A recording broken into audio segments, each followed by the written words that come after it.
Je voulais vous montrer mon jardin. Ça pousse un peu. En fait, il y a beaucoup de germes de tournesol qui poussent. Un peu de salade. Je voulais vous le montrer. Puis je vais rentrer parce que c'est une journée venteuse aujourd'hui. Je commence seulement là, à apprendre à faire un jardin. Et ce qui m'impressionne le plus, c'est en fait les plantes sauvages qui poussent. J'en viens juste pas. Il y a des groseilles, il y a des fraises, des framboises qui poussent, puis je m'en occupe pas. C'est la vie qui a décidé de mettre ça sur mon terrain, puis j'ai quelques plantes ici. Ben c'est ça, il fait encore un peu froid, surtout quand il vente.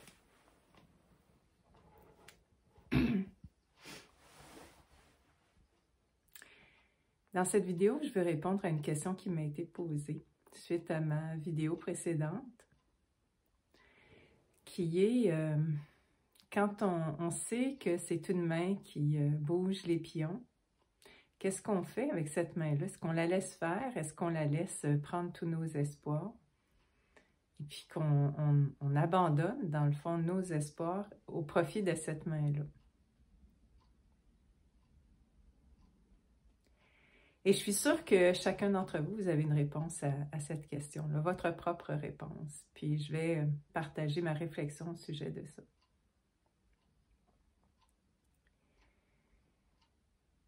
Bon, la première chose que je constate, comme vous, j'imagine, c'est qu'on est à la fois des joueurs dans le jeu de société, puis on réussit à prendre une distance et puis à être conscient que cette main manipule les pions.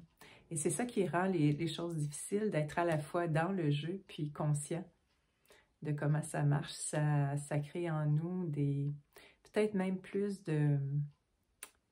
d'émotions, de sentiments que ceux qui n'ont pas nécessairement cette conscience-là ou qui n'ont pas cette façon de voir les choses. On peut éprouver de la colère, j'ai vu ça passer. Certaines personnes sont découragées, perdent le sens de tout ça. J'ai entendu parler de lourdeur. Et tous ces sentiments-là sont légitimes. C'est normal de se sentir tout croche, anxieux même des fois. Et vous savez, au début de cette dite pandémie, on disait que c'était une guerre spirituelle. Et j'y crois. Je crois que cette situation nous force à revenir vers soi, puis à considérer ses émotions, puis à faire une démarche pour apprendre de ces émotions-là. Une chose qui me donne l'espoir, moi, c'est que autrefois, tu sais, le jeu de société existe depuis, même avant qu'on naisse, là, évidemment, puis la plupart du temps dans l'histoire, on a accusé des pions au lieu de prendre conscience de cette main qui manipule les pions. Et maintenant, j'ai l'impression qu'il y a plus de personnes qui sont conscientes de cette main-là. Et cette guerre spirituelle, elle nous ramène à nous. C'est un travail qu'on a à faire sur soi-même, à mon avis. Un travail de déconditionnement. C'est comme si nos petits plaisirs sont devenus des dépendances, des attachements, comme certains disent. Et c'est ça qu'on risque de perdre. Mais en perdant ça, possible qu'on redécouvre un véritable bonheur qui n'a rien à voir avec ce confort-là. Ça, c'est une chose. Autre chose qui me vient en tête, c'est, je crois qu'on peut, plutôt que de se battre contre cette main, c'est d'avancer vers autre chose. Quand on se bat contre un courant, imaginez un barrage qui arrête un courant, bien, on donne la force à ce courant. Et aller vers autre chose, c'est redécouvrir des valeurs profondes qu'on a, qui n'ont rien à voir à ce qui est valorisé dans le jeu de société. Et ça, c'est très difficile parce que c'est aller contre une image qu'on a pu construire de nous-mêmes. Alors, une des façons de redécouvrir nos valeurs, c'est de se demander, c'est quoi qui est le plus important pour nous, sincèrement, là? Imaginez que vous avez un mois à vivre et je vous demande, faites la liste de 5 choses qui sont les plus importantes pour vous. Vraiment, vraiment très, très importantes, là. Vous avez très peu de temps à vivre, alors qu'est-ce que vous allez vouloir vivre durant cette période-là d'un mois? Et quand on fait faire cet exercice-là aux gens, on découvre que certaines de leurs décisions antérieures, passées, n'ont rien à voir avec ce qui est important pour eux. En fait, c'est plus le contraire. Parfois, par exemple, quelqu'un a opté pour un travail prestigieux qui lui demande beaucoup de temps, alors que sa valeur principale, ce qui est le plus important pour lui, c'est d'avoir du temps, puis de passer ce temps-là avec ses enfants, par exemple.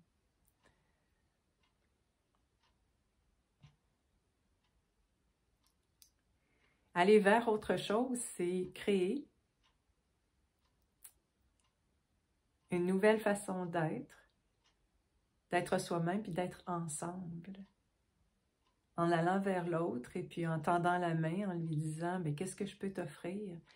J'ai du temps, j'ai une écoute, j'ai des talents. » Puis en acceptant de dire à l'autre « Parfois j'ai besoin.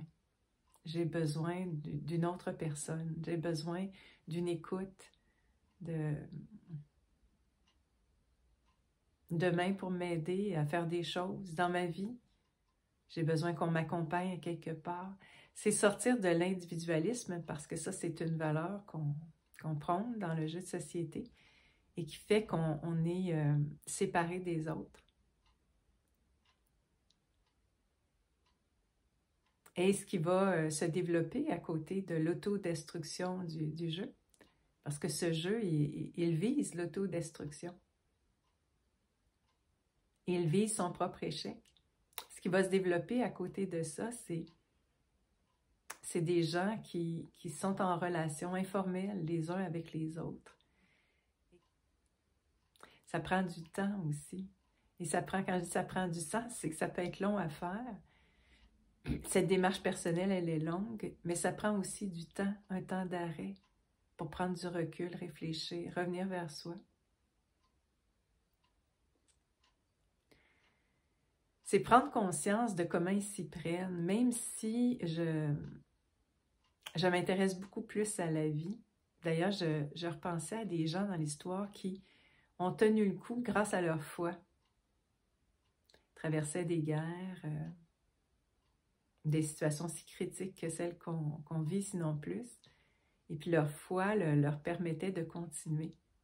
Et je réalisais que j'ai une foi dans l'intelligence de la vie et que j'ai besoin de prendre du temps pour être en contact avec cette vie et puis renouer avec cette foi-là.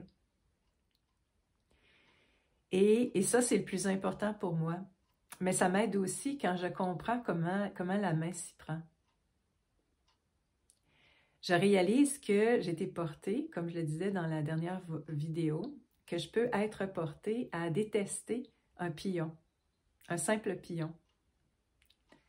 Parce que la situation vécue dans le jeu, elle est difficile et ce pion représente une forme de pouvoir. Alors, je peux détester, par exemple, un président d'un ordre professionnel. Je peux détester un chef politique. Je peux détester une personne qui en a plus que moi sur le plan de la richesse. Et là, de ce temps-ci, je vois souvent passer le mot baby boomer. Boomer, c'est de la faute des boomers. La crise économique repose sur les boomers. Et ça m'a flashé. Je me suis dit, ah tiens, c'est intéressant parce que quand on met ça en lien avec le désir de faire un reset économique, on peut penser que d'accuser les baby boomers, d'abord ce qu'on fait, c'est qu'on ne fait pas juste circuler un mot comme ça, On associe à ce mot des caractéristiques, alors on va dire que c'est des gens qui pensent juste à eux-mêmes. Et c'est pour ça, c'est à cause d'eux qu'on vit des difficultés financières. Et ça fait en sorte qu'on va pouvoir un jour, ben c'est ça, vider leur compte en banque, leur retirer leur pension, limiter cette pension, les accompagner vers un suicide avec dignité, un suicide assisté avec dignité, ou les parquer dans des centres, des EHPAD, des CHSLD, leur enlever toute valeur apportée, toute plus-value à ce jeu de société. Exactement la même stratégie a été utilisée au Rwanda, alors qu'on a considéré que les Tutsis, dans les médias, circulait l'idée que les Tutsis étaient responsables de la crise économique. On a monté le peuple contre les Tutsis, l'autre partie du peuple, et on les a exterminés. C'est arrivé à d'autres moments, vous avez sûrement en tête la Deuxième Guerre mondiale. Je pense à un autre peuple, puis ça encore, c'est des constructions mentales. Quand on sort des mots comme ça déshumanise les gens. La personne qui est une personne humaine comme vous devant vous, elle devient une baby boomer ou elle devient, par exemple, un musulman. Ce qu'on peut observer de ce temps-ci, c'est qu'on a créé une situation horrible, c'est-à-dire la guerre dans certains pays. On a dispersé les gens de ces pays en Occident et bon, c'est musulman.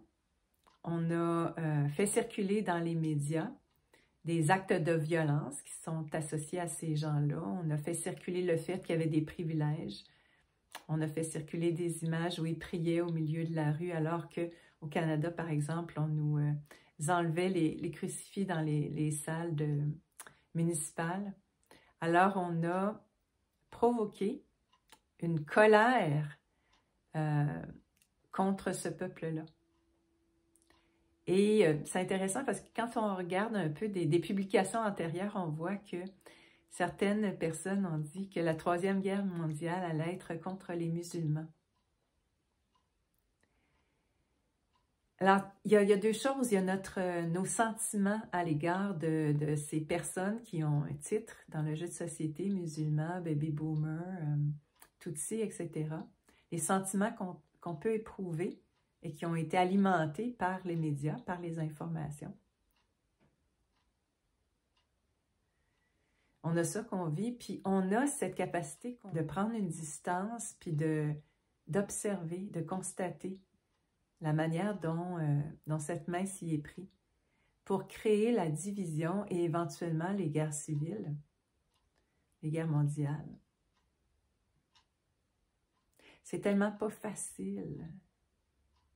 À partir du moment où on éprouve des émotions et que cette émotion est dirigée vers un groupe de personnes,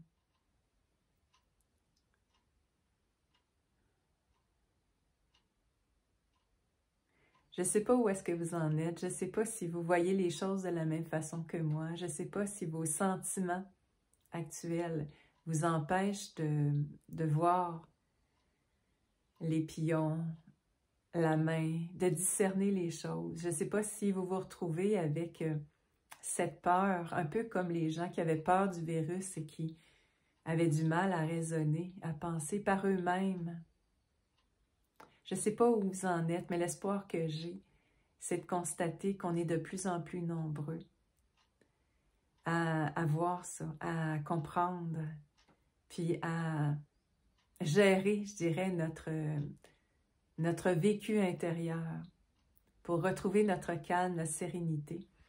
Il y a quelque chose de très difficile à faire, c'est imaginer que la personne que vous détestez parce qu'on vous a dit qu'elle était responsable de vos malheurs.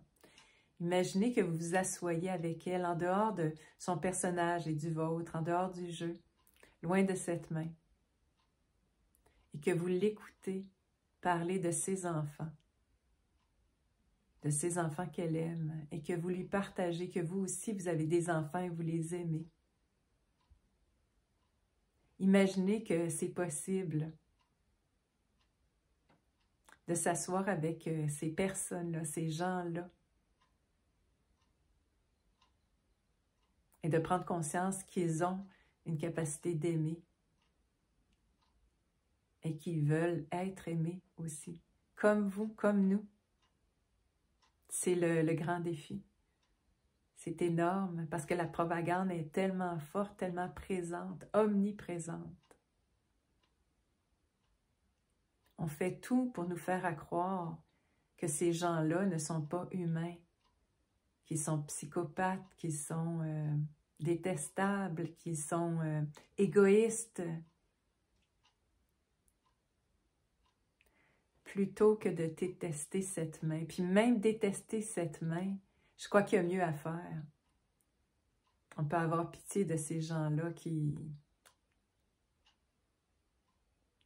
n'éprouvent pas le bonheur qu'on a, nous,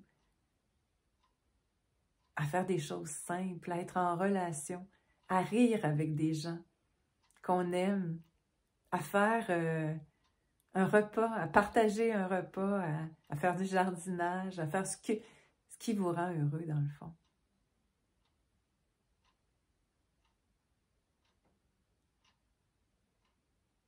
Voilà ce que je voulais vous dire.